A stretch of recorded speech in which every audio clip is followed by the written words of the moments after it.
Ian LADYMAN, Gerrard is ready to punch up in a star-studded league. For all the talk about Steven Gerrard and Liverpool at his Aston Villa introduction this week, it should be remembered that he was once brave enough to leave. It was during an interview with this newspaper and the Daily Telegraph in 2014 that Gerrard first mooted, completely out of the blue, that he may not sign a new contract at Anfield. His management team were nervous about it. There was even an agreement reached with both titles not to put the statement in a headline. But Gerrard knew exactly what he was doing and saying that day as he sat in a sports centre in Liverpool nominally to promote a new shade of Lucozade. "I won't be retiring this summer," he said. "I will play beyond this season. We will have to wait and see if that's at Liverpool or somewhere else." Liverpool and Brendan Rodgers thought the club captain would sign a new contract. He did not. He went to Los Angeles and a connection with his childhood club was abruptly severed. So Gerrard knows his own mind and has some hard edges too. They were occasionally on display as he sat behind a press conference table at Villa Park on Thursday. Occasionally those eyes narrowed, and that has always been a giveaway. And this is all just as well. The challenge that he fronted and overcame with Rangers in Scotland was huge, his work at Ibrox deeply impressive. But it pales in comparison to what faces him now. Villa are a big club, the biggest, along with Nottingham Forest, in the Midlands.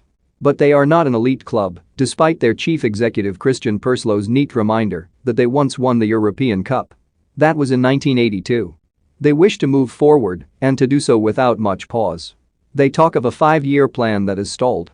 Gerrard himself suggested that he has his eyes on European football. Given the quality of the teams, and particularly the managers ahead of him, that is a daunting challenge. Arguably, the top flight of English football has never boasted such a rich seam of coaching talent. Gerrard's task is to move into and then through that field. The credentials of Jurgen Klopp and Pep Guardiola are beyond compare, but beneath them lies another stellar tier including the likes of Antonio Conte and Thomas Tuchel. And then there is Rafael Benitez, known well to Gerrard and Rodgers, while Graham Potter's Brighton and Marcelo Bielsa's Leeds also sit above Gerrard's Villa in the table. Even Watford, a place below Gerrard's new club in 17th, are managed by Claudio Ranieri, a Premier League winner with Leicester as recently as 2016. On Thursday, Gerrard touched on the concept of punching upwards. As a player, he said, he was comfortable in combat with the likes of Roy Keane, Patrick Vieira and Frank Lampard. More challenging were the likes of Zinedine Zidane and Ronaldinho. Now, at the age of 41, he is back amongst it. In Scotland he had one club to beat, and by the time he left it was no longer even a contest. Back in the Premier League, the metaphorical tackles will arrive from every angle and with the ferocity and regularity he recognizes. The top flight of the English game remains an environment in which reputations are left at the door, and if you have any sense your ego is set to rest on the very next peg. Gerrard starts his initiation against Potter's clever Brighton side at Villa Park on Saturday afternoon.